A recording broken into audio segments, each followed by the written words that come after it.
نحمدہ و نصلی علی رسولہ الکریم اما بعد اعوذ باللہ من الشیطان الرجیم بسم اللہ الرحمن الرحیم السلام علیکم ورحمۃ اللہ وبرکاتہ۔ امید کرتا ہوں آپ صحت اور ایمان کی اعلیٰ حالت میں ہوں گے۔ اللہ تبارک و تعالیٰ آپ کو اور آپ کے اہل خانہ کو ہمیشہ ہنستا مسکراتا رکھے۔ ہماری آج کی ویڈیو کچھ حلال جانوروں کے دودھ سے متعلق ہے۔ مثلاً خواب میں اونٹنی کا دودھ پینا، خواب میں اونٹنی کا دودھ نکالنا، خواب میں بھیڑ کا دودھ نکالنا، خواب میں گائے کا دودھ پینا یا گائے کا دودھ نکالنا، خواب میں بھینس کا دودھ پینا یا خواب میں بکری کا دودھ پینا وغیرہ۔ اگر آپ ان صورتوں کی تعبیر جاننا چاہتے ہیں یا ان سے ملتی جلتی کسی اور صورت کی تعبیر جاننا چاہتے ہیں تو اس ویڈیو کو آخر تک ضرور دیکھیں۔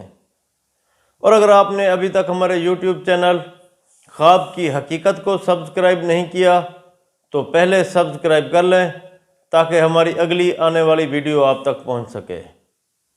علامہ ابن سیرین رحمۃ اللہ علیہ نے فرمایا ہے کہ اگر کوئی شخص خواب میں دیکھے کہ وہ اونٹنی کا دودھ پیتا ہے تو اس خواب کی تعبیر یہ ہے کہ خواب دیکھنے والا شخص مال کسب سے یا عورت سے حاصل کرے گا، جسم زار میں توانائی آئے گی۔ اگر کوئی شخص خواب میں دیکھے کہ وہ اونٹنی کا دودھ نکالتا ہے تو اس خواب کی تعبیر یہ ہے کہ خواب دیکھنے والا شخص اگر غیر شادی شدہ ہے تو اس شخص کی شادی ہوگی۔ اگر یہ خواب کوئی شادی شدہ شخص دیکھتا ہے تو اس کے ہاں بیٹا پیدا ہوگا یا کسی عورت سے حلال مال پائے گا۔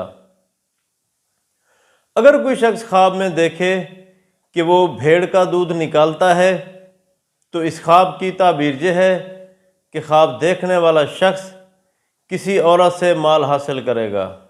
اگر کوئی شخص خواب میں دیکھے کہ وہ گائے کا دودھ پیتا ہے تو اس خواب کی تعبیر یہ ہے کہ خواب دیکھنے والا شخص اگر بیمار ہے تو شفا پائے گا، بزرگی اور عزت پائے گا۔ اگر کوئی شخص خواب میں دیکھے کہ وہ گائے کا دودھ نکالتا ہے یعنی گائے کا دودھ دوہتا ہے اور گائے اس کو اپنے سینگوں سے روکتی ہے تو اس خواب کی تعبیر یہ ہے کہ خواب دیکھنے والے شخص کی عورت نافرمانی کرے گی۔ اگر کوئی شخص خواب میں دیکھے کہ وہ خواب میں بھینس کا دودھ پیتا ہے تو اس خواب کی تعبیر یہ ہے کہ خواب دیکھنے والا شخص مال پائے گا، دولت مند ہوگا، نیک ہوگا۔ اگر کوئی شخص خواب میں دیکھے کہ وہ بکری کا دودھ پیتا ہے تو اس خواب کی تعبیر یہ ہے کہ خواب دیکھنے والے شخص کو مال مشقت سے حاصل ہوگا، اگر تجارت کرے گا تو نفع پائے گا۔ اللہ تبارک و تعالیٰ سے دعا ہے کہ اللہ تبارک و تعالیٰ ہمارے خوابوں کو ہمارے لیے باعث رحمت اور باعث برکت بنائے۔ السلام علیکم ورحمۃ اللہ وبرکاتہ۔